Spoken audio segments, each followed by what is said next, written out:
Olá, salve, salve, muito bom dia. Tá começando aqui pela PAN mais uma edição, da nossa revista radiofônica que traz informação, prestação de serviço, entretenimento, tudo isso no papo dessa sexta. E sextou, hein? 6 de setembro de 2019. Sejam muito bem-vindos. Anatomia do indicado. Como vive, o que pensa e do que se alimenta Augusto Aras, o homem que Bolsonaro indicou para o cargo de Procurador-Geral da República. É hoje, hein, no Morning Show. Não entendi nada, eu vou querer saber melhor dessa história. Vingadores, a Cruzada das Crianças, porque o prefeito do Rio de Janeiro determinou que um livro da Marvel fosse recolhido da Bienal do Livro. Acusação de abuso sexual. Scarlett Johansson sai em defesa de Woody Allen e é criticada pela filha adotiva do diretor. Olha, esses são alguns destaques, tem mais pra gente tratar e falar no Morning de hoje, mas esses são alguns destaques do programa que tá só começando e você aí, ó, nos acompanhando no carro, no trânsito das grandes cidades, começando seus trabalhos no home office, são muito bem-vindos. Vem com a gente. Morning Show. Bom dia, Paulinha, tudo bem? Sextou, querida? Sextou, Ed! Vamos nessa? O que temos aí? Que hashtag temos para chamar de nossa? Ed, hoje a nossa colaboradora Paula Napolitano lança o livro Sexplicando, Sexualidade Sem Mitos e Tabus, na Livraria da Vila dos Jardins, aqui em São Paulo, às 18h30.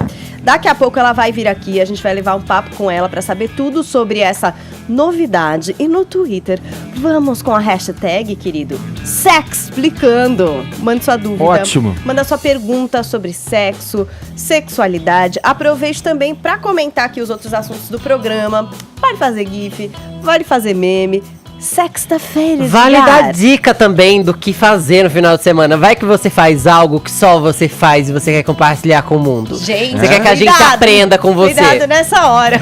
Esse friozinho. Não vai oversharing, não. Não, faz né? sim. A gente adora ver gente pagando mico. Faz oversharing. Olha, hashtag Sexplicando. Boa, Paulinha, é ótimo quando a gente tem a Paula Napolitano aqui, nossa colaboradora, terapeuta sexual, porque aí os ouvintes podem, os espectadores podem fazer aquela consultinha grátis. Então a gente vai liberar aqui o nosso WhatsApp para você tirar suas dúvidas sobre sexualidade, sobre sexo também. As dúvidas do seu amigo. Isso, exatamente, aquele anônimo. Alguma coisa que aconteceu com a sua tia. Exato. E que você queria saber. Olha aí, 11 931 7009, mensagens em vídeo, tá bom? Manda aí a gravação com o celular na horizontal pra gente repassar pra nossa colaboradora, a terapeuta e psicóloga Paula Napolitano. Perguntas sobre sexualidade? Fique à vontade, o nosso consultório está aberto. 11 931 17 1009. No mais, você pode nos acompanhar em imagens pelo aplicativo da Jovem Pan, também pelo nosso portal, o jp.com.br, em nosso canal no YouTube, nas mídias sociais, estamos lá no Instagram e no Facebook. Passe pela nossa página, deixe um coraçãozinho, faça o seu joinha que a gente fica feliz da vida, beleza? Todo mundo convidado a passar a próxima hora e meia colado aqui na Jovem Pan, porque o Morning tá só começando.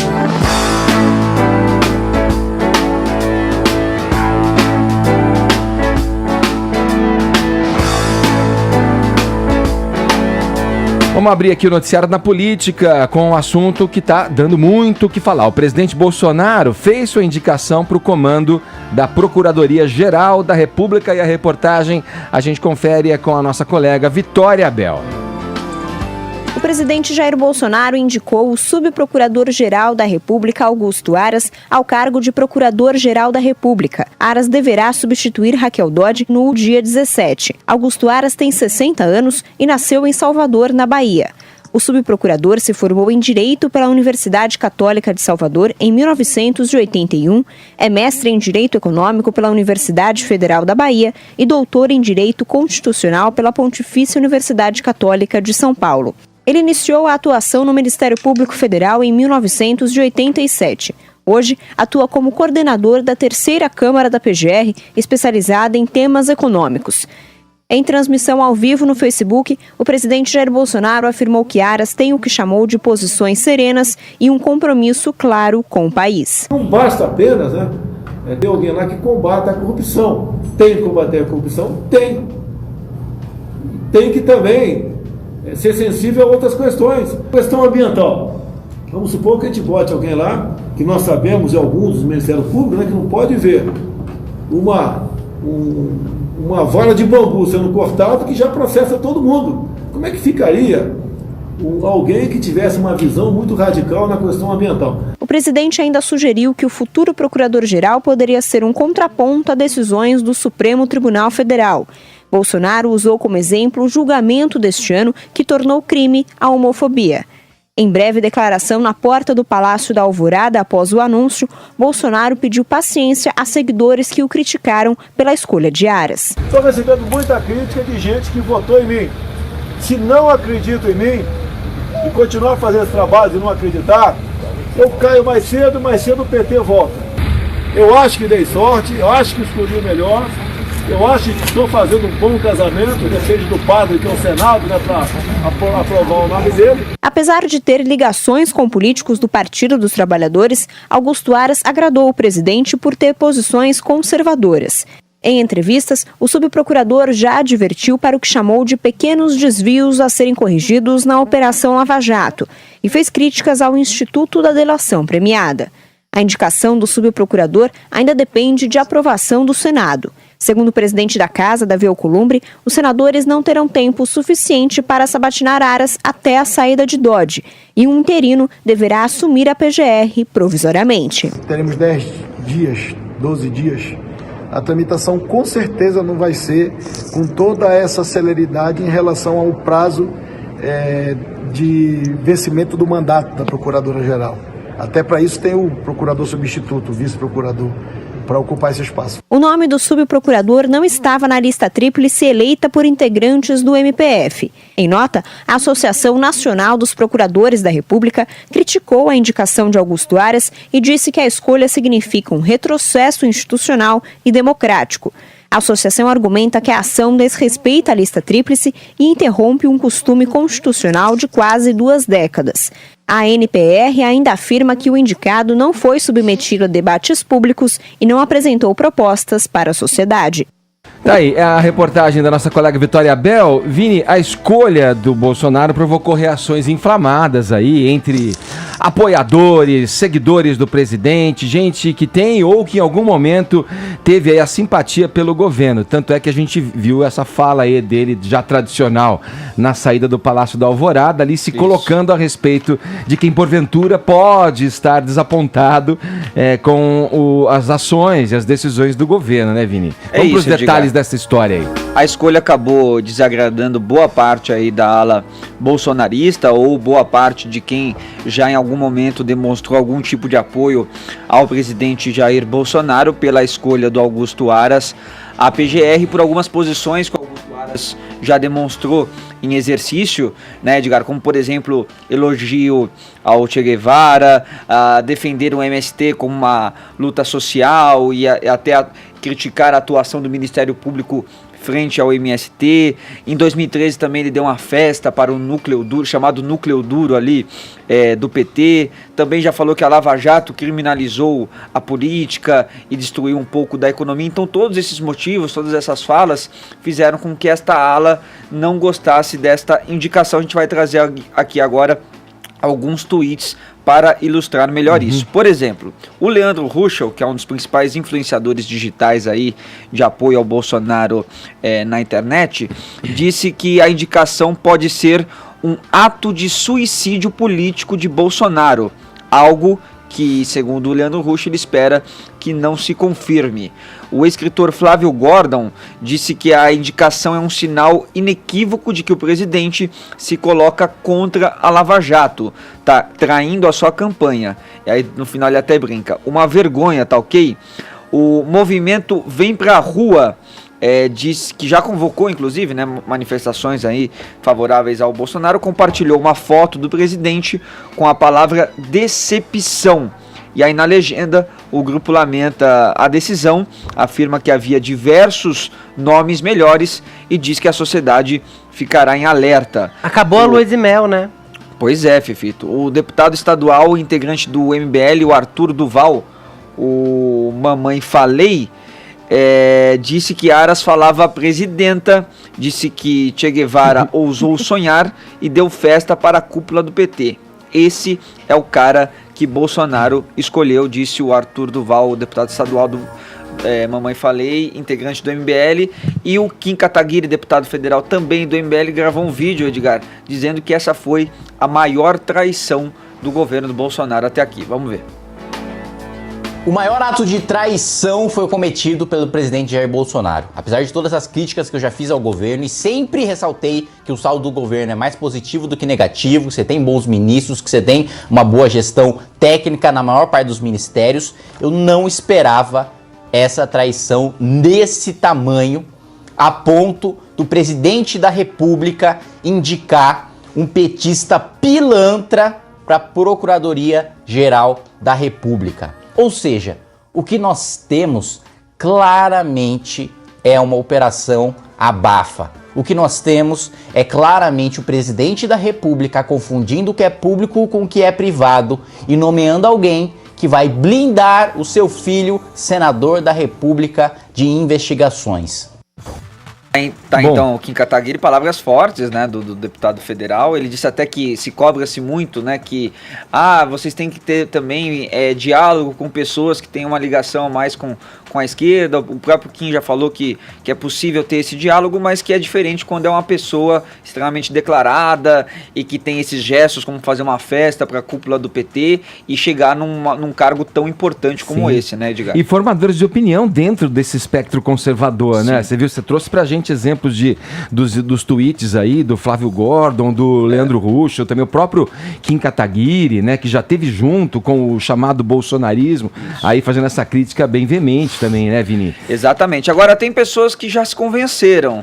Edgar, por exemplo, a deputada federal do PSL, a Carla Zambelli, que quando veio aqui no Pânico, recentemente até, ela criticou, ela falou que não queria nem a Raquel Dodge, nem que a Raquel Dodge continuasse e nem que fosse indicado o Augusto Aras, justamente não só por essa ligação com a esquerda, mas por ela achar que poderia ser alguém que não contribuísse ali com as investigações da Lava Jato. Mas agora pelo Twitter, a gente pode colocar aí qual foi a posição dela. Ela diz que confia que ele fará um grande trabalho, preservando as conquistas do governo na economia, combatendo a ideologização do Ministério Público Federal e casando o desenvolvimento do país com a preservação ambiental. Deseja boa sorte e diz que confia no presidente Jair Bolsonaro.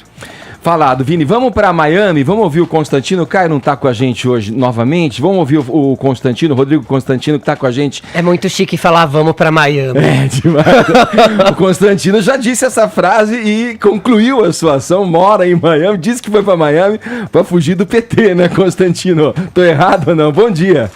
Bom dia, Edgar. Bom dia a todos. Fugir do PT e fugir do bolsonarismo, pelo visto. Quero fugir de tudo isso aí. O Constantino, eu costumo ser ouvinte assíduo, um telespectador do 3 em 1, mas ontem me escapou. Ontem tive um compromisso, não consegui ouvir para saber o comentário aí acerca dessa escolha, né, do Bolsonaro aí para a Procuradoria-Geral da República. Vini trouxe pra gente aqui um elenco de pessoas do conservadorismo e que teceram críticas veementes, né, à escolha, né, do procurador pelo Bolsonaro. Como é que você analisa? Você acha então que essa base bolsonarista pode de fato ir se dissolvendo e esse é um momento crucial em que ela tem argumentos suficientes para se dissolver? Há um risco aí, na tua opinião, Constantino?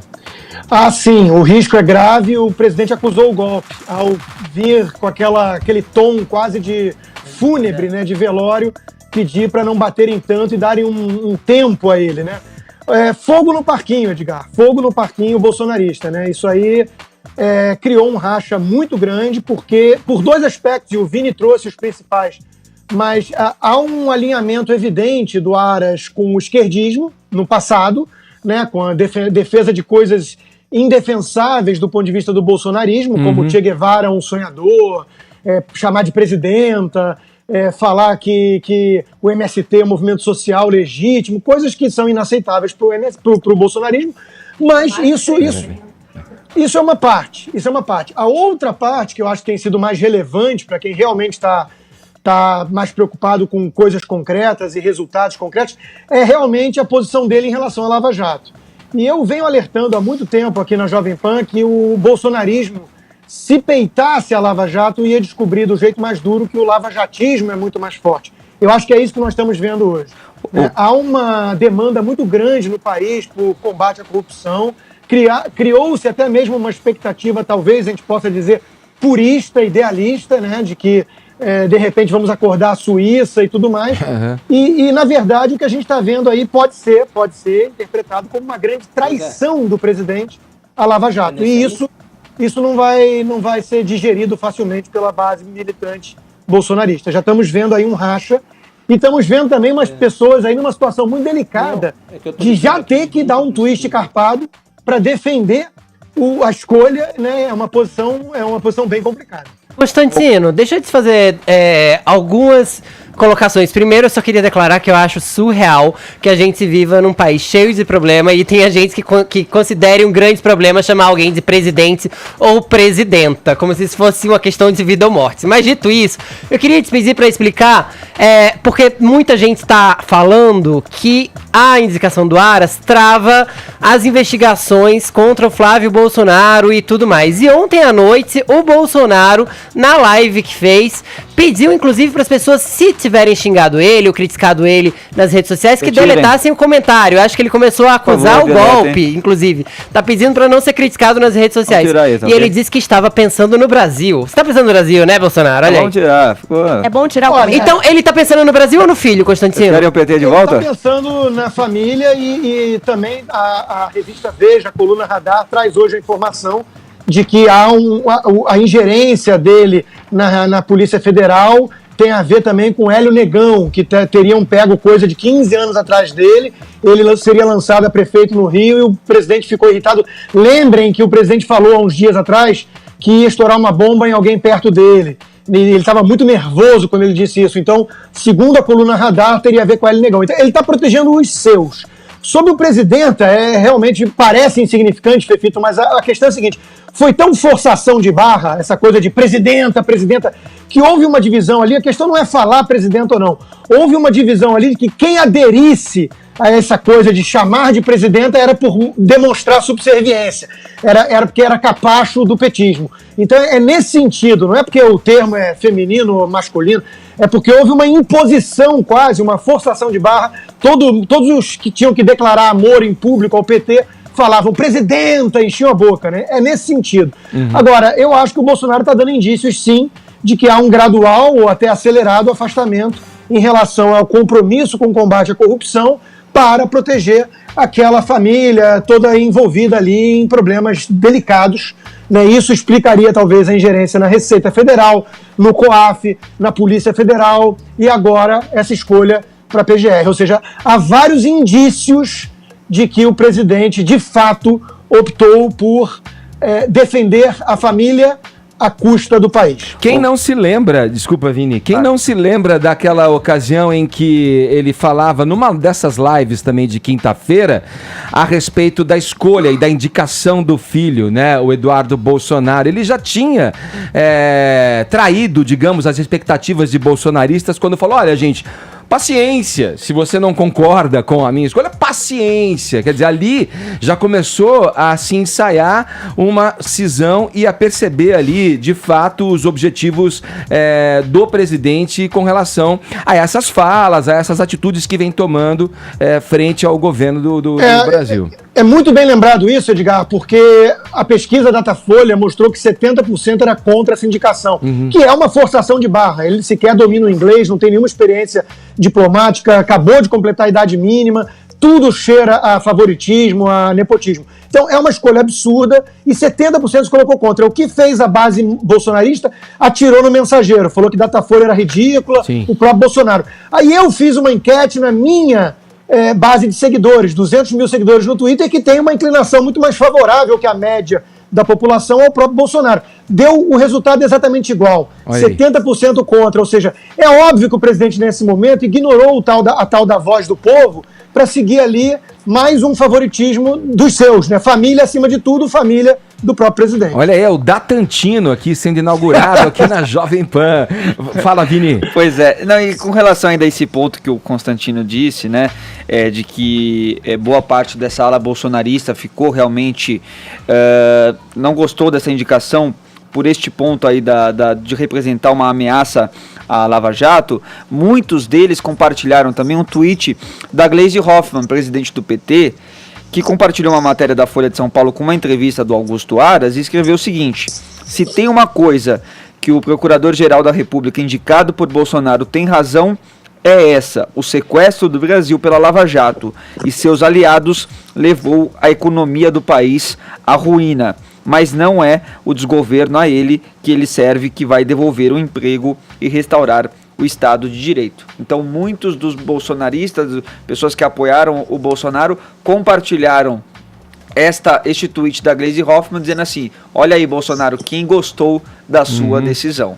E, Vini, pegando um gancho nisso, quem gostou também foi o STF, que vem sendo massacrado publicamente pelo bolsonarismo, e o STF ficou tranquilo, recebeu com tranquilidade a escolha. Por outro lado, o MP, né, o Ministério Público e os procuradores estão em luto, ou seja, estão declarando realmente desespero com a opção do presidente. Ou seja, isso mostra... E principalmente por fugir da escolha da Tríplice. Né? Isso mostra para qual lado a bússola do Bolsonaro apontou, né? E de fato, para o lado contrário a tudo aquilo que o bolsonarismo representava. Sim, Constantino, segura aí com a gente, vou colocar na conversa Zé Maria Trindade, diretamente de Brasília, está com a gente aqui por telefone. Ô Zé, o presidente Bolsonaro, de alguma forma, você pode nos dizer que esperava esse tipo de rebote aí entre os bolsonaristas, esse tipo de reação, Zé? Bom dia. Salve, muito bom dia, Edgar, bom dia a todos. Olha, Edgar, esperava sim. E até gostou. Segundo ele, quem critica essa indicação do Augusto Aras, na verdade, são adversários que mostram que ele está no caminho certo. Essa é a versão do presidente Jair Bolsonaro. Ele sabia das repercussões. Decidiu por mais de 3 vezes, pelo menos 3 vezes, né, fora de agenda, o indicado agora para a Procuradoria-Geral da União. E fez todas as avaliações. Ele, na verdade, escolheu um Procurador-Geral da República próximo a ele, próximo ali do time dele, mais do que um Procurador-Geral da República que pudesse dar continuidade à Lava Jato e começar ali um processo iniciado nessa renovação dos quadros brasileiros e a política dele. Ele foi eleito uma política de ruptura a toda essa postura política e de poder. Augusto Aras, ele não vai fazer essa interrupção e já está muito claro. A evidência maior disso é de que ele será aprovado com muita facilidade no Senado, segundo as primeiras avaliações aqui. Por outro lado também, a indicação foi tão comentada e tão, assim, vamos dizer, surpreendente, que acabou mais importante até do que os vetos do presidente à lei que regulamenta o abuso de autoridade. Olha, Edgar, o Ministério Público está dividido e há muito tempo, né? São 3 grupos distintos ali, um que apoia integralmente a Lava Jato, investigação, outro grupo que é corporativista, quer saber ali de salário, de prioritários no salário, ou seja, esses auxílios, né? A gente vê que o Ministério Público foi foi o orçamento, né, que mais cresceu neste ano, e outro grupo quer poder, quer politizar, quer fazer política no Ministério Público. E o agravante aí, Constantino, é o seguinte: o Ministério Público não tem hierarquia. Os procuradores, os integrantes do Ministério Público, os subprocuradores, têm autonomia. A única restrição é a representação do Supremo Tribunal Federal de quem tem foro privilegiado, que é a Lava Jato dos poderosos, né, dos deputados e senadores, e tem que ser através da Procuradoria-Geral da República. Isso significa que o novo procurador terá que ser um líder para unir esses pontos. Ele não conseguiu. É o primeiro fora da lista tríplice, que é uma política interna formada ali, né, corporativista, e agora é esperar. A indicação é de que ele vai compor com cada um dos senadores, falando a linguagem de cada um, por isso terá aprovação, e já fala mais ou menos ali, já garantiu a linguagem do presidente Jair Bolsonaro. Isso é o quadro. Tá certo, Zé. Obrigado pelas informações. É a Maria Trindade falando com a gente. Zé está em trânsito, entrando aqui pelo Morning Show para falar e repercutir essa escolha do nome de Augusto Aras pelo presidente Jair Bolsonaro para a Procuradoria-Geral da República. Vamos seguir aqui no Morning com a pauta. O prefeito do Rio de Janeiro, Marcelo Crivella, mandou recolher da Bienal um livro de heróis da Marvel. Fefito, conta pra gente essa história. O que tá acontecendo? Pois é, gente. Não dá mais nem pra ler gibi em paz nesse país, né? Porque assim, Rio de Janeiro tem tão pouco problema, tem milícia pra lidar? Não tem que lidar com milícia no Rio de Janeiro. Tem que investigar o mandante lá de quem matou a Marielle? Não tem que investigar o mandante, não tem que cuidar de tráfico de drogas, não tem que cuidar de passarela caindo, desabando, não tem que cuidar de um monte de problema, não tem que cuidar do orçamento quebrado da cidade, né? Vamos cuidar do quê? Do gibi. Mas podia mandar os heróis da Marvel pra ajudar a cuidar do Rio de Janeiro. Menino, tá precisando mandar os Vingadores lá. O prefeito Marcelo Crivella, que é evangélico, todo mundo sabe disso, resolveu fazer uma visita à Bienal e junto com um vereador decidiu lacrar, ou melhor, tirar de circulação uma graphic novel, um gibi de capa dura dos Vingadores, tudo porque em uma das páginas há 2 personagens que são homossexuais e trocam um singelo beijo. Sim, gente, porque vocês sabem, criança que vê beijo gay na novela ou beijo gay no quadrinho, no dia seguinte amanhece o quê? Gay. Porque é assim que funciona. Só que não. Então o Crivella gravou um vídeo, vamos falar sobre o assunto depois, vamos ver antes o que ele teve a dizer sobre o assunto. A Prefeitura do Rio de Janeiro determinou que os organizadores da Bienal, lá no Rio Centro, recolhessem esse livro que você está vendo aí, que já foi denunciado inclusive na internet, que traz conteúdo sexual para menores. Livros assim precisam estar embalados em plástico preto lacrado e, do lado de fora, avisando o conteúdo. Portanto, a Prefeitura do Rio de Janeiro está protegendo os menores da nossa cidade. Poxa, eu achei que proteger os menores da cidade fosse mais legal de ser feito com, sei lá, polícia honesta e não ligada à milícia, com segurança na rua, para que eles possam ir e vir, não é mesmo? Isso é proteger os menores, Crivella. Mas olha só, o gibi não vai ser recolhido. A Bienal do Livro veio a público e disse que a consagrada como o maior evento do país, a Bienal dá voz a todos os públicos, sem distinção, como uma democracia deve ser. Este festival é plural, onde todos são bem-vindos e estão representados. No próximo final de semana, inclusive, a Bienal do Livro terá painéis para discutir a literatura trans e LGBTQIA+. A direção do festival entende que, caso um visitante adquira uma obra que não o agrade, ele tem todo o direito de solicitar a troca do produto, como prevê o Código de Defesa do Consumidor. E aí, a Bienal não recolheu os livros, e se a intenção, Crivella, era fazer propaganda dos Vingadores, funcionou muito bem. Porque a Bienal abriu hoje e, em meia hora, todos os exemplares desse gibi esgotaram. Todo mundo queria ler ele. Parabéns, Crivella, você estimulou a leitura no país, que é exatamente o que a Bienal faz. Pra você que tá curioso sobre o conteúdo desse gibi, ele segue basicamente um grupo de Vingadores jovens, que tem personagens como Hulkling, o Wicano. E aí, o Wicano traz de volta uma personagem que estava esquecida da memória nessa fase da Marvel, que é a Feiticeira Escarlate, e passa a desconfiar que pode ser filho dela. Então todos os personagens jovens da Marvel vão em busca da Feiticeira Escarlate. Não tem nada de LGBTQ a mais, exceto por uma página em que 2 personagens que são gays, por acaso, trocam um selinho. Olha, é muita masculinidade sensível pra tratar.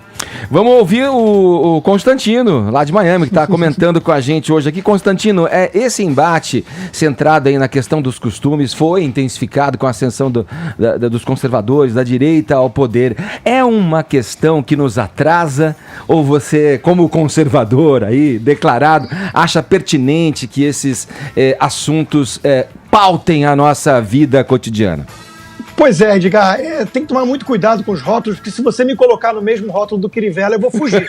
Eu viro qualquer outra coisa, eu viro esquerdista. Tem razão, então, tem razão. Perdão pela imprecisão. Não, essa turma que... Não, mas é interessante isso para a resposta, porque essa turma que se chama conservador e está preocupada em patrulhar o beijo numa revista, realmente eu concordo até com o Fefito, não parece que não tem mais o que fazer, né? É um puritanismo autoritário, muito démodé, muito fora de moda, muito desatualizado.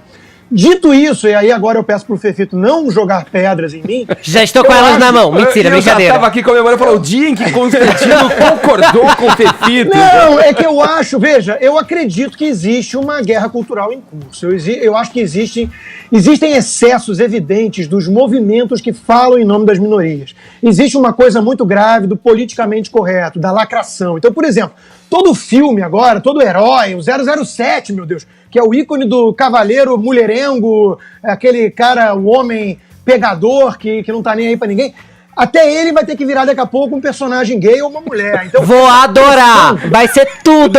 Essa pressão de ter que lacrar e ter que ir empurrando goela abaixo das pessoas, esse tipo de mudança, isso é forçação de barra, e isso gera uma reação à lacrivela. Então vocês dos movimentos de minorias que estão exagerando no pêndulo, extrapolando no pêndulo, estão gerando como backlash, como reação, Trump, Bolsonaro e Crivella.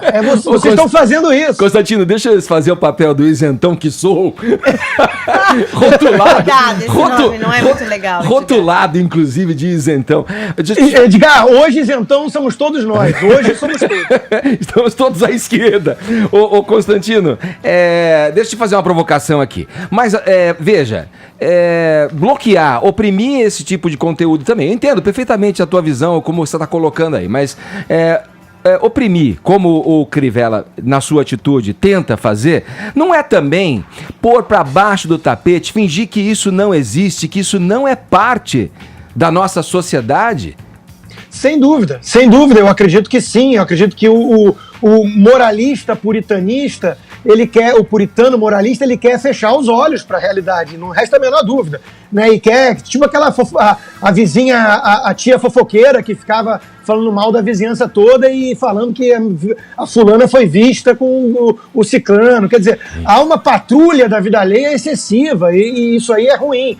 O que eu estou tentando dizer aqui é que há um outro lado da história, muitas vezes ocultado também, ou mascarado, de tentativa deliberada de enfraquecer certos pilares, sim, isso é estudado, isso vem desde a escola de Frankfurt, Marcuse e companhia, Foucault. Tem uma turma que quer, de alguma forma, enfiar a goela abaixo sempre um relativismo moral e enfraquecer. O Marx e Engels defendiam isso, enfraquecer a família tradicional, isso era uma meta deles. Então, veja, eu acho que é preciso combater os preconceitos, mas não acho legal você tentar vender como legal, como cool, como charmoso para crianças, ideologia de gênero e coisas do tipo. Eu acho que há um excesso do outro lado que precisa ser combatido, mas não é combatido com censura de governo. Sim. É no campo das ideias, no campo dos debates, sim, dos valores. Vai lá. E vamos aguardar, então, porque a Capitã Marvel volta com o segundo filme. E pelo que dizem aí, o Hulkling, que é exatamente esse personagem gay, vai estar na Capitã Marvel. E como ele é filho também da Feiticeira Escarlate, sim, e a gente vai ter um filme da Feiticeira Escarlate também, parece que a Marvel realmente está aí nesse time. E a gente ainda vai ver isso na tela grande, Edgar. Não sei se com bilheteria ou não, talvez muita bilheteria, não sei. Olha, Constantino, eu posso até concordar com você, porque eu entendo uma rejeição quando se mexe em cânones. Por exemplo, o Thor virou mulher uma época, já voltou a ser o Thor homem. Ou o Homens de Ferro também. Essa daí eu não sabia. Tá vendo? Pois é, mas é muito legal essa saga. Inclusive, ele vai virar mulher no cinema, o Thor. Então eu entendo essas experimentações. No caso desse gibi, nenhum cânone foi mexido. Esses personagens já nasceram desse jeito. São personagens que no universo de, sei lá, 500 personagens da Marvel, talvez 10 ou 12 sejam de fato gays assumidos. No HQ que tem mais de 200 páginas, 2 mostram uma relação homossexual. Então achar isso como forçação de barra, eu acho um pouquinho demais. Eu vou forçar a barra, eu aqui agora, polemizando. Eu que vim de família evangélica e, obviamente, não estou generalizando todos os evangélicos, visto que tem uma avó maravilhosa no interior de Pernambuco, uma mãe maravilhosa lá no Recife. Também tenho que chamar a atenção para a hipocrisia de quem diz que esse tipo de material tem que ser lacrado para proteger as crianças por causa de classificação indicativa. E aí, desculpa, sei que tem gente que vai me jogar pedra, mas minha língua está coçando para falar isso. Olha lá, hein? Então, se é pra lacrar, se é pra lacrar por causa desse conteúdo adulto e forte, Gente, 1000 perdões por dizer isso, mas Crivella, se a gente tem que seguir a sua regra, vamos lacrar a Bíblia também. Porque nela tem pai que tá quase sacrificando o filho, tem gente que tá sofrendo com chagas, tem gente crucificada. Isso é um conteúdo bem forte pra criança também, não é mesmo? Então, assim, vamos usar argumentos que pelo menos sejam mais plausíveis, porque se a gente for colocar o que tem lá na classificação indicativa, não passaria na sessão da tarde. Porra, Fefito. Quer fazer uma linha, Constantino? Eu tenho que mudar de assunto, Não, rapidinho. Por mim, pode até mudar de assunto depois dessa. Eu quero que... Peguei pesado, né? Mas o meu ponto é só o seguinte, meu ponto dos excessos desses movimentos, aliás, muitos desses movimentos, LGBT, racial, feminismo, eles têm muito mais a ver com a lacração esquerdista, politicamente correta, do que com as minorias em si. Eu dou um exemplo. O vereador Fernando Holliday, ligado ao MBL, que é gay assumido e negro, ele foi chamado de macaco de auditório por um outro deputado e esses movimentos não saem em peso em defesa dele. Por quê? Porque ele é um liberal, ele é associado à direita. Isso. Então, isso mostra a hipocrisia desses movimentos e que também não toleram, muitas vezes, religiosos, evangélicos, católicos, vão lá ofender passeatas cristãs, né, fazer sei lá o que com um crucifixo, botar nos orifícios remotos da anatomia humana, em frente a senhoras e crianças, e depois bancam a vítima quando são atacados pelo outro lado. Então, veja, eu acho que está todo mundo precisando distensionar um pouquinho aqui, relaxar um pouquinho e debater um pouco mais de forma civilizada e focando nos argumentos e na razão. E vamos ler gibi, gente. É um ótimo escapismo. Tem uma coleção gigante, posso sugerir vários pra vocês. Aliás, o Crivella já não ia ter trabalho, Edgar, porque eu vejo aqui agora a notícia que as vendas já estão esgotadas. Ah, eu falei, em meia hora esgotou. Esgotadas. É o efeito contrário, Foi né? contido. Alguns malucos compraram esses gibis e vão ficar muito loucos agora. Ele estimulou a leitura, coisa que a Bienal faz. Olha aí, deixa eu girar o assunto. Vai, vamos. Isso aí rendeu, hein, ó. O ministro da Economia, Paulo Guedes, pediu desculpas por ter chamado a primeira-dama francesa de feia. Vejam vocês. Na nota divulgada pela assessoria de imprensa, ele diz o seguinte, aspas, o ministro Paulo Guedes pede desculpas pela brincadeira feita ontem em evento público em Fortaleza, quando mencionou Brigitte Macron. A intenção do ministro foi ilustrar que questões relevantes e urgentes para o país não têm espaço que deveriam, o espaço que deveriam no debate público. Não houve qualquer intenção de proferir ofensas pessoais. Fecha aspas, Vini, você continua conversando com a gente e esclarecendo aí, trazendo os detalhes dessa história. Nossa, parece um déjà vu, né? Pois é, nossas autoridades continuam discutindo aí sobre a beleza da primeira-dama francesa, como se estivessem numa sala de aula, sei lá, da quinta série, do quinto ano, né?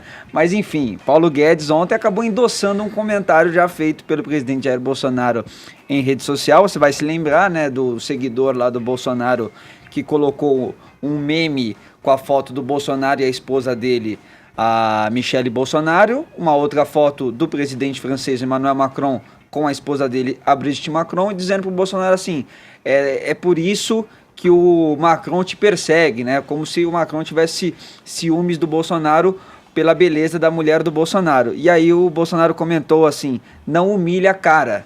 Né, e acabou dando risada. Depois ele falou que não tinha falado nada disso, que ele só tinha falado pro cara parar de falar besteira. Aí foi o início de tudo, né, dessa história. Exatamente. E o Macron, na ocasião, acabou, obviamente, que também repudiando esta fala do Bolsonaro, que agora acaba sendo aí reiterada pelo ministro da Economia, o Paulo Guedes, em um evento com 600... Aí tá o meme aí para quem ainda não tinha visto. E o Paulo Guedes acabou reiterando esta afirmação em uma palestra para cerca de 600 empresários em Fortaleza, no momento ali em que ele foi citar essa polêmica entre Bolsonaro e o presidente da França, Emmanuel Macron. Ele disse exatamente isso. Vamos ver. Então, eu estou vendo progresso em várias frentes, mas nada disso... Tudo isso é assim, a preocupação é assim, xingar a Bachelet, xingar a mulher do Macron, chamar a mulher de feia. O Macron falou que estão botando fogo na floresta brasileira, o presidente devolveu, falou que a mulher dele é feia, por isso que ele está falando isso. Tudo bem, é divertido, não tem problema nenhum, é tudo normal e é tudo verdade, o presidente falou mesmo, e é verdade mesmo, a mulher é feia mesmo.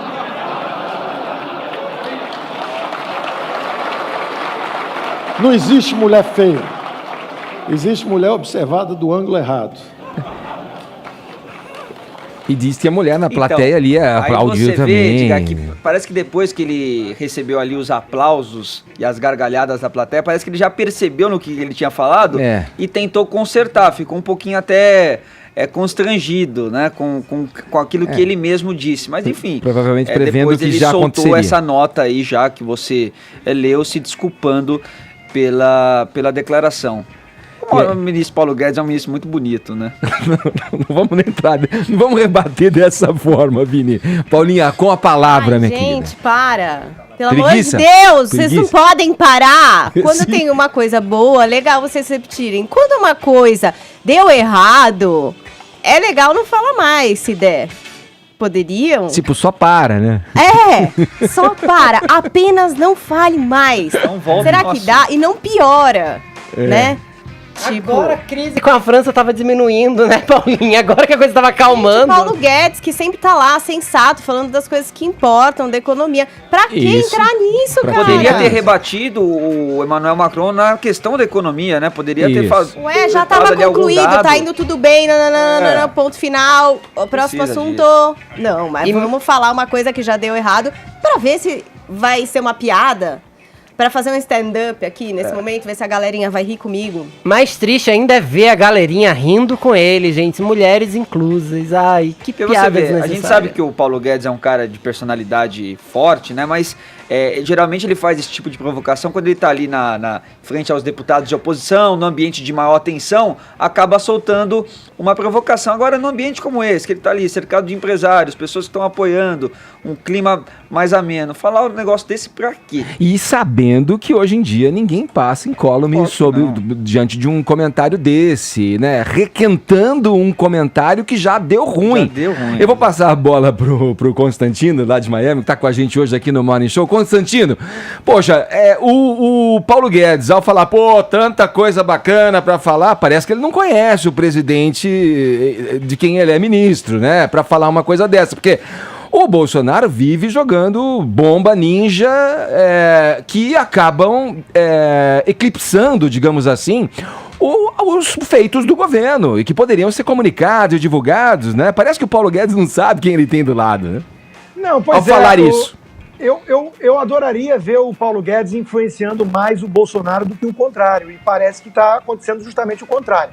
Esse ambiente de mitadas que confunde ser politicamente incorreto ou combater o politicamente correto com ser grosseiro, deselegante, mal educado, isso é uma coisa que está pegando muito. E na era das redes sociais é pior ainda, que a gente sabe que é tentado, às vezes, ali a dar aquela mitada ou lacrada, né, jogar para a plateia, e isso pega muito mal. Eu acho ótimo que o ministro tenha voltado atrás e pedido desculpas. Foi uma brincadeira muito infeliz, não se faz. Um disclaimer, o Paulo Guedes foi meu chefe 6 anos, eu conheço ele bem, ele é um sujeito muito direto, mas ele não é um sujeito grosseiro, ele não é mal educado. Por isso mesmo, minha análise é que ele está sendo influenciado por esse ambiente tóxico do bolsonarismo e das redes sociais que ele nem tem. Mas a verdade é que não se desce a esse nível, não se ataca atributos físicos para atingir uma pessoa e fica-se no âmbito dos argumentos e tudo mais. Então, o comentário do Bolsonaro já tinha sido muito infeliz lá atrás e o Paulo Guedes reforçar a emenda saiu pior que soneto. Que bom que ele pediu desculpas e que ele passe a influenciar mais o presidente do que o contrário, por favor. Tá certo. Constantino, segue com a gente aqui no Morning Show. Daqui a pouquinho a gente retoma. Agora 10 horas 44 minutos. O horário é de Brasília. Seguindo aqui com o Morning dessa sexta-feira, Morning Show segue com Paulinha agora, com mais um capítulo, um novo capítulo dessa história que nunca acaba, hein? A repercussão e desdobramento da acusação de abuso sexual envolvendo o diretor e ator, o cineasta, né? O Woody Allen. Paulinha, conta pra gente. A Scarlett Johansson saiu em defesa dele, é isso? Foi, por isso que o assunto voltou, né, Ed? Porque numa entrevista pro The Hollywood Reporter, a atriz que já trabalhou com o diretor em Ponto Final, Match Point, em Scoop, O Grande Fúria, em Vicky Cristina Barcelona, declarou o seguinte, eu acredito nele e trabalharia com ele em qualquer momento. Vejo o Woody sempre que posso e tenho tido muitas conversas com ele a respeito disso. Sou muito direta com ele e ele tem sido muito direto comigo. Ele mantém sua inocência e eu acredito nele. Bom, aí o que aconteceu é que a Gillian Farrell, que é exatamente essa filha adotiva do Woody Allen, que o acusa de ter lá abusado quando ela tinha 7 anos de idade, foi ao Twitter e respondeu. Respondeu o seguinte: porque se aprendemos alguma coisa nos últimos 2 anos, é que você definitivamente deve acreditar em homens abusadores que mantêm sua inocência sem questioná-los. E aí ela disse: Scarlett tem um longo caminho à frente na compreensão da questão em que ela clama dominar. Aí o que acontece? É isso, né, Ed? O Woody Allen, teoricamente, não tem um processo aberto em relação a isso. Teoricamente, houve uma investigação na época que o inocentou, não é verdade? Mas, mesmo hoje, a Gillian Farrell afirma que isso aconteceu com o apoio dos irmãos, inclusive, não é verdade? Muitos atores que trabalharam com o Woody Allen depois vieram a público dizendo que se arrependeram, entre eles o Timothée Chalamet, que vai estar no filme novo do Woody Allen, que doou o cachê dele para uma instituição do movimento Me Too. O que acontece? A Amazon tinha um contrato gigantesco com o Woody Allen para vários filmes. E séries, né? Chegou a colocar uma série no ar. Exatamente. E rompeu esse contrato depois que, novamente, as denúncias e o depoimento da Gillian para um canal de televisão foi ao ar. Então, é uma confusão muito grande. As pessoas se dividem entre apoiar o Woody Allen, não falar nada sobre isso, muita gente não fala sobre esse assunto, e outros atores que disseram sim ter se arrependido de trabalhar com ele, que não trabalhariam mais com o diretor. É isso, num caso, um como assunto você sempre polêmico. Então, como você disse, num caso que já tem um veredito ali, né? Já foi decidido na justiça. Tem uma coisa, um dos filhos chegou a sair em defesa dele, escrevendo um longo texto dizendo que lembrava do dia em que a irmã fala que foi abusada, e ele acabou acusando a mãe, a Mia Farrow, de alienação parental, inclusive. Esse é um caso muito difícil de se entender e de se julgar, assim, é de fato um caso para se deixar para a justiça e para especialistas no assunto. Agora, que pega mal trabalhar com ele quando ele tá envolvido nessa aura de escândalos, pega.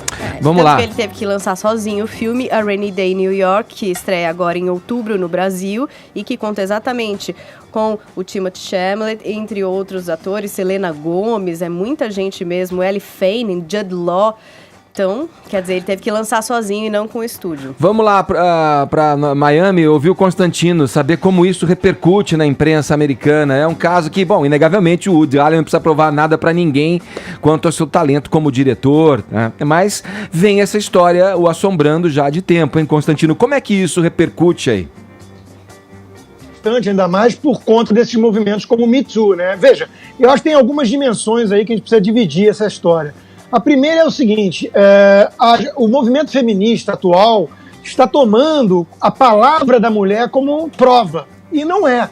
A gente precisa lembrar que mulheres, assim como homens, gays, assim como héteros, negros, assim como brancos, mentem, né? E os seres humanos mentem. Então, por isso a gente tem o devido processo legal, o inocente até que prove em contrário, o ônus da prova, o acusador. Por isso que a gente tem essa questão toda da justiça, né? Para lembrar que quem acusa que tem que provar. Dito isso, eu não tenho opinião formada, não sei se ele fez ou não fez o que ele é acusado, mas aí vem a segunda dimensão. A gente precisa saber separar as coisas, e eu sei que isso é muito difícil hoje em dia, do que é a genialidade profissional do ser humano por trás disso. Para mim, o Woody Allen é um gênio. Eu adoro os filmes dele, eu acho ele fantástico. E se ficar provado no limite que ele é alguém que abusou de uma enteada, né? Ele é um monstro moral, mas uma coisa não anula a outra. E isso é difícil para o ser humano manter a aceitação disso, né? A gente está vivendo em tempos tão polarizados políticos, por exemplo, que não precisa nem de um escândalo de abuso sexual. Basta o sujeito falar o seguinte: ele é de esquerda, não compro mais as músicas dele. Ele é conservador, não posso mais ver os filmes dele. Isso é uma baboseira. Para mim, existem atores excelentes, fantásticos, que têm ideias políticas que eu considero ridículas ou até idiotas. Mas isso não nega o talento do cara. Então o Woody Allen é um gênio e vai continuar sendo sempre um gênio, mesmo que fique provado que ele é, eventualmente, um monstro do aspecto moral. Será que é o que eu tô vendo ali atrás na estante do Constantino é um disco do Chico Buarque? Ô, Constantino, segura aí que a gente vai virar o assunto. Eu quero o seu comentário também aqui no Morning Show. O destaque é na política ainda. O presidente Jair Bolsonaro vetou ontem 36 pontos em 19 artigos da polêmica lei do abuso de autoridade. Os detalhes a gente confere com a repórter Luciana Verdolim.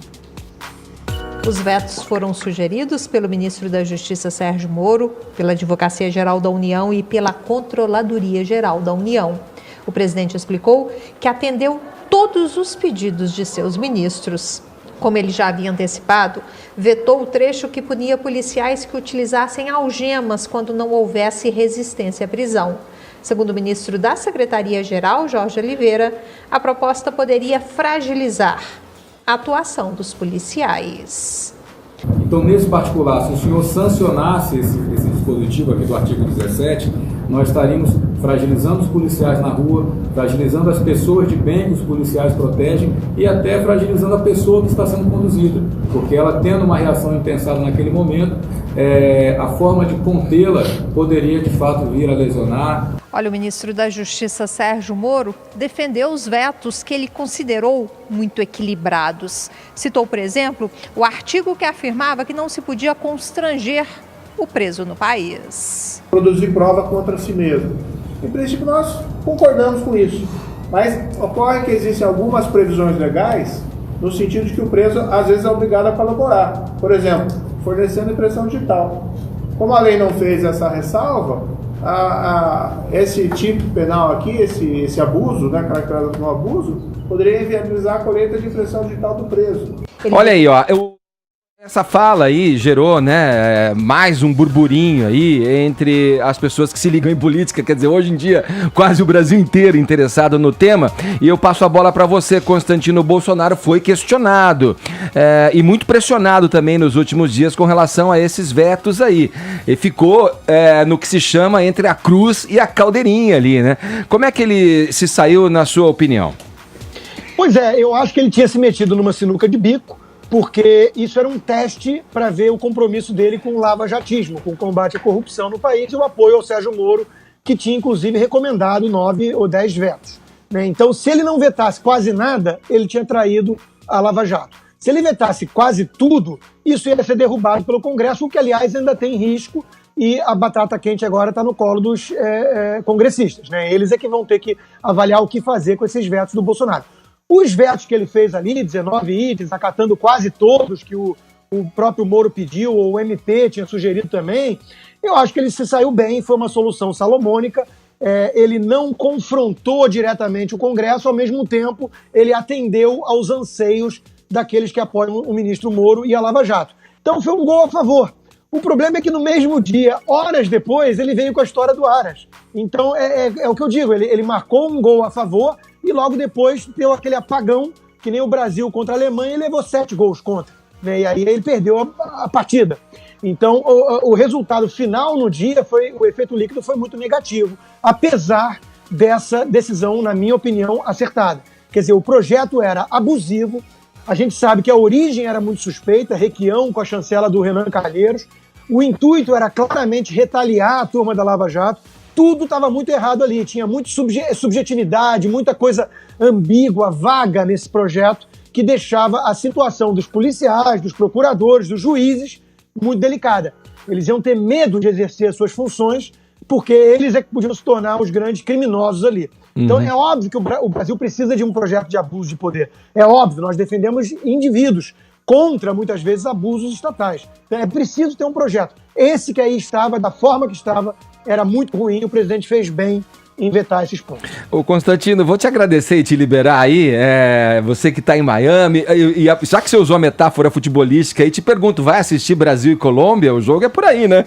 É por aqui, infelizmente eu não vou poder ir em loco, vou ver como todos nós pela televisão, E hoje eu tô numa maratona aí com a Jovem Pan. Vamos nessa. E o Dorian passou por aí já ou não? Não chegou? Não, o Dorian não passou. E não vai passar, parece. Não vai passar. A gente se livrou desse aí.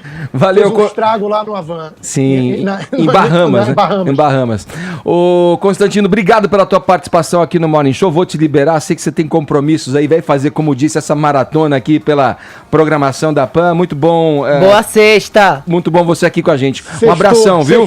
Valeu. Bom dia, é um prazer participar desse programa. Agora, valeu, grande abraço. Constantino com a gente, 11 horas 2 minutos, horário de Brasília. Jovem Pan Morning Show, Jovem Pan Morning Show, Jovem Pan.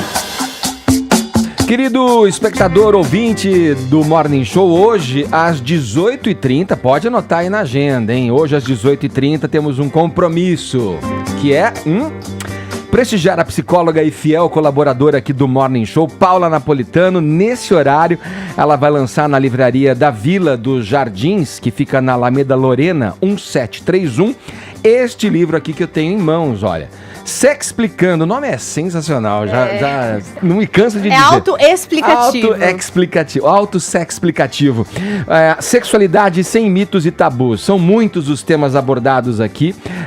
Tem autoconhecimento, as linguagens do amor, como falar de sexualidade com os filhos e as crianças, a importância das preliminares, enfim. A obra é uma verdadeira prestação de serviço aqui na área da educação sexual. Paulinha, antes de mais nada, parabéns. É uma conquista, né? É a realização de um sonho. Escrever e lançar, ainda mais difícil, lançar um livro. Próximo é plantar uma árvore. Não, brincadeira. E o filhinho também. Em breve.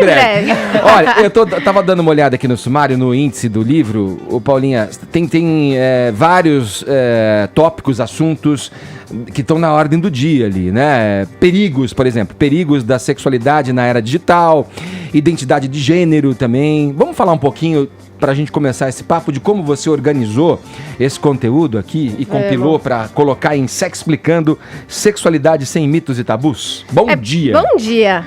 Tô muito feliz de estar podendo compartilhar isso aqui com vocês em primeira mão, porque na verdade as pessoas sempre quando falam de sexualidade ou é em voz baixa, e aí quando você vai perguntar o que foi, nada, né? Como se não pudesse falar do assunto, ou é dando risada, ou é o meu amigo, queria saber, o meu amigo me perguntou. Então a sexualidade ainda é um tabu muito grande e que faz muita gente sofrer. Somos todos desonestos quando tratamos da nossa sexualidade. Tá todo mundo sofrendo em silêncio, sozinho. E aí o meu intuito sempre foi descomplicar a sexualidade, né? Explicar a sexualidade de alguma forma. E nesse livro, o intuito, ele está dividido em 7 módulos. O primeiro módulo traz mais a questão de autoconhecimento. Então, autoconhecimento, autoestima, como é a minha comunicação, masturbação feminina, masculina. Então, entra mais nessa coisa comigo. Depois entra mais na parte de educação, então essa parte realmente, o que é orientação sexual, identidade de gênero, diversidade, como falar de sexualidade com os filhos, sexualidade na terceira idade, os perigos, então um pouco de conhecimento sobre o que está acontecendo na área. Depois saúde sexual, que não pode deixar de ter, então fala das ISTs, dos remédios eretivos, então toda essa parte de saúde. Depois a gente entra em relacionamentos, aí tudo de sexualidade e relacionamentos, para quem tá acompanhado, para quem não tá, como que a gente faz para, se dá para fazer, para manter o eterno namoro, a sexualidade. Então eu falo muito da coisa de que precisa sim de dedicação na nossa sexualidade, no nosso relacionamento. Precisa de esforço e dedicação. Não é simples, vem à vontade o tempo todo, a vida inteira, a gente precisa se esforçar. Depois entra a parte mais de encontro sexual, aí do sexo propriamente dito, preliminares, preferências, então toda essa parte da cama ou fora da cama. E depois entra na parte mais de terapia sexual. Então todas as dificuldades na área da sexualidade. Baixa de desejo, ejaculação rápida, ejaculação retardada, disfunção todo mundo erétil. Direto para esse capítulo, depois lê os outros. Já vi Dor tudo. na hora do sexo, então toda essa parte que muitas vezes vem no consultório. E um último, que é um compiladão de 36 mitos e tabus da sexualidade, assim. Então foi essa reunião aí. Entre esses mitos e tabus, Paulinha, como que tá o brasileiro? A gente tem mais mitos e tabus sexuais do que o resto do mundo. O brasileiro ainda tem muita dificuldade de falar sobre isso. Teoricamente, um povo sensual, carnavalesco. Na verdade, assim, os tabus às vezes mudam um pouco, mas eles costumam ser sempre os mesmos, assim, de modo geral. Até se vai pegar tamanho de pênis, do homem ter que estar sempre tendo que satisfazer o parceiro, ter vontade o tempo todo, a toda hora. Então, assim, os tabus não mudam tanto. Às vezes a gente vê mais liberalidade de um lado, por outro lado um pouco mais de repressão, mas não é muito diferente, assim. A gente ainda tem um tabu muito grande de modo geral na sexualidade, né? E a gente precisa falar disso. Por isso que esse espaço que o Morning abre aqui é fantástico. Toda vez que eu venho aqui eu recebo um monte de e-mails, de mensagem no Instagram pedindo ajuda, preciso falar, eu não tenho com quem falar. Então é muito importante. Então vamos falar de um tabu? Pra Vamos. começar essa conversa, que minha língua também está coçando. A gente teve nos últimos dias o áudio da Neiva, que viralizou pro país inteiro. E pra você que não viu o áudio da Neiva, ela disse que pegou um cara muito bonitão. Ela tá contando pra mim que pegou um cara muito bonitão. Mas que quando chegou na hora H, parecia lá embaixo um botãozinho. Palavras da Neiva. Você que viu ela no Pânico sabe o que tá falando também. A micropenia é de fato algo que existe? É comum? Tem como ser solucionado? E vamos juntar então já com a pergunta da Lu Pellegrini, que na verdade ela diz assim no Twitter, ó: Miniguana pediu pra perguntar. Quando o boy é gato, cheiroso, mas é PP, muito PP, como falar pra ele sem magoar que não vai rolar mais sexo? Mas eu acho que dá pra ser muito PP e não ser micropeniano, né? Na verdade, a gente tem a coisa do micropênis, que daí realmente é raro de acontecer, não é comum. E aí a pessoa às vezes tem até dificuldade, tanto na questão de reprodução, tem dificuldade até às vezes em questão de micção, tem dificuldade, algumas questões sérias, aí é bem raro, né? E aí tratamento vai ajudar mais nessas questões, mas não necessariamente na sexualidade. Mas tamanho PP, ou essa coisa de tamanho importa muito, é uma coisa muito relativa, né? Primeiro que, assim, para o prazer, o tamanho não importaria muito, em questão de anatomia, porque tanto vagina quanto pênis se adaptam ao tamanho do que vai entrar. Sim. Né? Então, assim, a partir do momento de se adaptar, e até o pompoarismo muitas vezes ajuda isso, de você conseguir ter um controle maior ainda, o tamanho, ele não faria tanta diferença. Até porque muitas vezes um tamanho muito grande pode incomodar, pode machucar, mas às vezes tem essa coisa psicológica, de você estar acostumado a ver em filme pornô um tamanho daquele tamanho, você acha que aquilo é o normal, e aí psicologicamente você associa o tamanho com virilidade. Sim, e tamanho não tem a ver com virilidade. Esse é um ponto, eu tava aqui já pipocando aqui pra te perguntar sobre isso, porque eu acho que hoje em dia a pornografia, ela pauta muito esse debate, né? Exatamente pelo que você colocou. O sujeito lá, o alta performance, e é um atleta do sexo, e você, ao querer imaginar que isso pode ser também transferido pro teu dia a dia, exato, né, você vai se sentir um frustrado já de cara. Mas eu queria voltar também, Paulinha, na questão dos tabus ali, e de como isso pega a gente, né, o ser humano.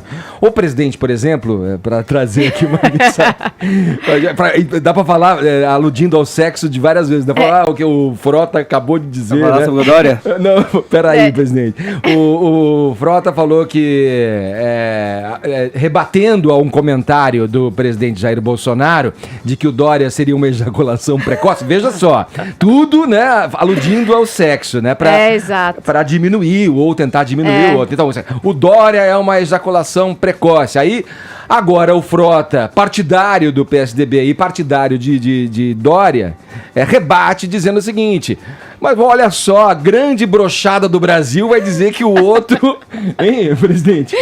O senhor falou isso aí. O Dória é ejaculação precoce, né? Tá querendo adiantar um pouco as coisas. E Dória, e o que você rebateu o que você diria pro presidente Dória? Com todo respeito, não concordo. Eu sou gestor, sei administrar o tempo.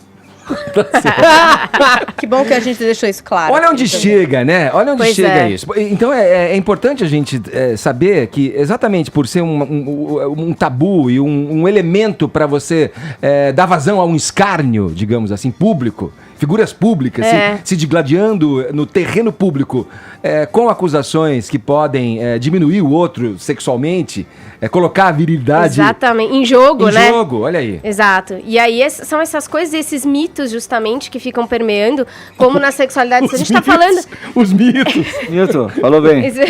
Como a gente tá falando o tempo todo, como se a penetração fosse a única coisa que importasse, inclusive.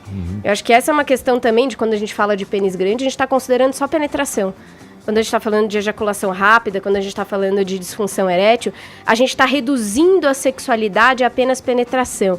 E, gente, sexualidade é muito maior que isso, ou deveria ser muito maior que isso. Aliás, tem gente que faz sexo sem penetração, prefere, né? Os guines, por exemplo, é uma categoria que cresce cada vez mais, assim. Sim. Muita gente não entende. Eu não entendi, Fefito. Mas gente que prefere o toque, prefere a pegação mesmo do que... É que você não é Gwyneth. Peraí. Todo mundo já tá nessa. Gente, mas é algo muito... Peraí, Fefito, explica melhor essa história. Já é demais pra gente. Ó, tem um objetivo, sexo você vai lá, quer dar Tudo prazer tem limite. pro seu parceiro, pra sua parceira, quer receber o prazer. E tem um objetivo muito claro. Não é encaçapar a bola 8. Essas pessoas não é sinuca, entendeu? Fefito, pô. Essas pessoas não é sinuca, essas pessoas é outro tipo de brincadeira. Mas vamos lá. Mão naquilo, aquilo na mão. Tá brincadeiras com a boca, sei lá. Me corrija se eu sexo de estiver salão. errado. Mas é isso, mas é o que... Sexo de salão. Mas é isso que muitas vezes até no consultório a gente trabalha, pra tirar essa coisa de só penetração. Porque senão é como se o resto fosse só um aquecimento só para ir para o objetivo final, e às vezes você não tá preparado para o objetivo final, ou você não tá com uma ereção suficiente para isso. Por que o casal não pode, muitas vezes, só entrar num banho e fazer um sexo oral um no outro? Acordar de manhã ainda, no horário de trabalho, não sei o quê, dar uma masturbada um no outro rapidinho, sem o objetivo de penetração necessariamente. Não, tudo bem, mas o gozo é o objetivo final, o prazer ali, não é? O orgasmo, muitas vezes, né? Que não precisa ser na penetração. E às vezes você tem também uma relação em que você não chegou ao orgasmo, o pico máximo do prazer, mas foi uma relação muito boa. Sim. Que você teve muito prazer. Que você teve muito prazer no corpo inteiro. E às vezes essa obsessão por penetração ou por orgasmo faz com que você vá tanto na pressão que você não tá sentindo, você tá na cabeça e aí não rola. Ô Paulinha, esse teu livro ele fala diretamente, mais especificamente com algum determinado tipo de público? Com algum perfil mais endereçado ou não? Ele foi feito mais para trabalhar com adultos, tanto que ele tem, por exemplo, como falar de sexualidade com os filhos, mas a ideia era que todo mundo se sentisse representado de alguma forma. Desde a pessoa que tá solteira, a pessoa que tá no relacionamento, a pessoa que tá casada há anos, a terceira idade, a pessoa que tá... Então, eu tentei trazer, e numa linguagem simples, que eu acho que esse foi um objetivo que eu sempre tentei trazer, porque já me incomodava na faculdade de psicologia, quando você lia aqueles livros que você tinha que ler 30 vezes a mesma página para tentar entender. Então, numa linguagem muito simples para que alcançasse a todo mundo. Já me perguntaram se ele vale para adolescente. É, isso que eu ia perguntar, se tem uma faixa etária, ou se de repente, né, seu filho começa a fazer várias perguntas sobre isso, tá numa idade de iniciar a vida sexual. É um livro legal para esclarecer vários pontos? Ou é um livro mais direcionado ao adulto, que já está ativo nessa vida sexual? Ou ao estudante, né? Ao universitário? Ele é mais focado pro jovem e adulto. Porque ele entra mais nessa questão, muitas vezes, do relacionamento, ele entra mais nessa questão das dificuldades sexuais, ele entra mais nessa questão. Mas o jovem que já está iniciando uma vida sexual, que está com essas dúvidas todas, serve para ele também. Serve para os pais muitas vezes usarem como vínculo, mas para alguém que já está indo para uma vida sexual de modo geral.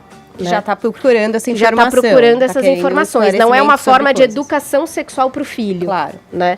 Mas ele entra de modo geral para essas questões, assim. Paulinha, quero saber, Paulinha Carvalho agora, quero saber como é que tá a nossa hashtag aí, como é que os tuiteiros estão se manifestando na nossa hashtag Sexplicando. Eu já fiz a pergunta da iguana da Lu Pellegrini, espero que a iguana esteja bastante esclarecida agora a respeito do PP.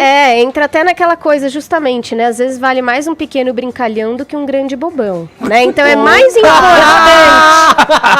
você saber usar as ferramentas todas e o corpo como um todo do que só ter ali um GG. Um grande órgão, não é verdade? Agora tem uma pergunta aqui anônima, a pessoa pediu pra ficar anônima, eu vou ler, tá? Por gentileza, poderia fazer uma pergunta para a sexóloga? Estou com problemas no meu relacionamento na parte sexual. Um pouco de ansiedade e libido baixa da minha parte. Minha pergunta, tentar convidar alguém para um homenagem poderia ajudar? Olha, Só vendo. A gente precisa entender por que tá com essa libido baixa, né? Então, assim, a gente precisa trabalhar para que aumente o copo do desejo. E aí é uma metáfora que eu uso bastante no livro também. Então, a gente precisa entender o que tá aumentando, tá baixando o desejo. Se o desejo tá baixo e tem uma homenagem ali que talvez vai deixar a pessoa mais ansiosa, se ela já falou que ela, inclusive, tá com muita ansiedade, talvez não seja a melhor coisa no primeiro momento. Então, voltar a lembrar, na época que você tinha mais desejo, o que estava acontecendo de diferente na tua vida? Uhum. O que enchia o teu copo do desejo? E quais são as coisas que enchem o teu copo do desejo? É, às vezes, algo mais romântico, é algo mais apimentado, é algo novo, tá relacionado a uma linguagem do amor, tá relacionado a toque, tá relacionado ao quê? Então, esse autoconhecimento é muito importante para entender o que está baixando o seu desejo e o que faz ele aumentar. O que na época estava acontecendo que seu desejo estava bom e o que está acontecendo agora. Trabalhar em cima disso do que entrar, às vezes, uma homenagem onde, às vezes, você pode se sentir mais frustrado e, às vezes, mais ansioso. Vamos ver aqui que os nossos ouvintes, nossos espectadores estão querendo fazer, estão querendo saber para aumentar o copo do desejo. Eles me enviaram mensagens aqui, eu encorajei a audiência e os telespectadores a enviarem mensagens falando sobre esse tema aqui para que a Paula Napolitano possa responder. Solta pra gente, Murilo. Fala, pessoal do Morning Show, aqui é o Leandro de São Paulo. Vou fazer uma pergunta aí bem pertinente para a Paulinha. Queria saber se é normal a gente sentir tesão em uma música específica. Olha! Porque eu, quando eu ouço Evidências, clássico do Chitãozinho Chororó, eu praticamente tenho orgasmos. Eu gostaria de saber se isso é normal. Caramba! Ou algo estranho e devo me preocupar e procurar uma ajuda médica. Muito obrigado. Ele é o rei do karaokê, não pode ir, né? Vamos Eu por achei partes. muito bom isso aí. Não, gente, mas cuidado ao ir ao karaokê com ele. Mas eu acho que já entra aí, ó. Essa é uma das coisas que enche teu copo do desejo. Olha aí. Aí entra o Evidências. autoconhecimento, Boa. evidências enchendo o teu copo do desejo. Então já sabe, quando estiver querendo aquela coisa, aquele momento bom, põe lá evidências que o copo do desejo Quero enche. ouvir você Tá dizer ótimo. que sim. Olha lá, ó. Quando eu digo que deixei de te amar. Aí, o dia do sexo, hoje à noite, evidências. Paulinha, Ao vivo ainda, Ao é vivo, grupal, é um sexo grupal. Peraí, tem mais, gente. Vamos lá, mais uma. Solta, Murilo, vai lá. Miguel da Zona Leste, tiozão aí, tô sempre junto aí com vocês aí assistindo o programa. Hoje é sexta, dia do sexo, e ainda vamos falar sobre sexo. Lembrando que a Bravanel falou que a esposa tem que sempre estar aí pronta pro marido, né? Pro seu parceiro, quando ele bem quiser. Vocês podiam falar um pouco das disfunções sexuais femininas, que não são poucas e que muito homem não conhece. Essas questões sempre são faladas direto para a mulher, pelo seu ginecologista, por exemplo. E o homem não sabe que a mulher tem várias questões que pode deixar ela sem vontade de praticar sexo com seu parceiro, como o vaginismo, como, né, que são os transtornos aí, disfunções sexuais femininas, vulvodinha, entre outras. Fala um pouquinho disso para o homem saber que não é só ele que tem que estar sempre prontinho para a mulher também, ela tem que estar em condições psicológicas e físicas para ter uma boa relação com seu parceiro. Tá bom, galera? Boa sexta para todo mundo, façam muito sexo, só que por favor, né? Com proteção. Um abraço. Muito técnico, Gostei, né? muito Técnico bom. nosso ouvinte, hein? Gostei. Bom, a gente tem várias disfunções sexuais femininas também. Ele falou de várias relacionadas à dor genitopélvica, que a gente chama, que seria o vaginismo, a dispareunia e a vulvodynia. São formas diferentes de sentir dor na relação sexual. Baixa de libido e dificuldade em ter orgasmo são as principais disfunções sexuais femininas.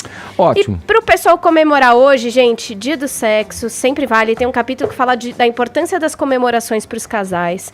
Não é o único dia, mas aproveitem o dia para comemorar a dois, numa coisa especial, ou comemorar com você mesmo. Ótimo, Paulinha, parabéns novamente pelo lançamento. Obrigada. Olha aqui, você que se interessou pelo assunto, quer conhecer mais, quer garantir um exemplar assinado, compareça hoje à Livraria da Vila, nos Jardins, aqui em São Paulo, na Alameda Lorena, 1731. A Paulinha vai estar por lá conversando com os leitores, e quem se interessar pode ter um autógrafo, como eu disse, em Sexplicando, Sexualidade Sem Mitos e Tabus. Isso. Parabéns, Paulinha. Obrigado, viu? E vamos descomplicar a sexualidade no meu Instagram, @sexplicando, tem mais informações. Boa, quem tá aí do nosso cast? Rapidamente, Edgar, uma informação aqui de última hora, porque hoje nós tivemos uma greve parcial aí da circulação dos ônibus em São Paulo, mas a Prefeitura de São Paulo, a SP Trans, informou que por volta das 10 horas, 70% aí da frota de ônibus operava na capital paulista e 18 linhas da empresa Sambaíba não estavam circulando. O prefeito de São Paulo, Bruno Covas, disse que a Prefeitura pode antecipar o pagamento da receita das empresas de ônibus para reforçar o fluxo de caixa das companhias. Edgar. Falado. Agora 11 horas 28 minutos, horário de Brasília. Jovem Pan Morning Show. Vamos lá, baixando a porta, fechando a lojinha nessa semana. Finalizamos mais uma semana. É isso aí, gente. Muito obrigado pelo prestígio da audiência. Tá achando que vocês vão falar alguma coisa? Vou falar tchau, até segunda, gente. Amanhã é feriado pra muitos, é sábado. Tem gente que trabalha no sábado e vai ter um feriadinho. Então aproveitem aí pra descansar e segunda estaremos de volta. Boa. Sextou, juízo no fim. Isso aí, vamos ficando por aqui. Valeu, a gente agradece o prestígio da sua audiência. Semana que vem tem mais. A partir das 10 aqui na ejaculação precoce, não. Aí, falou. Gestão. É gestão, né? Oi? Administração, tempo.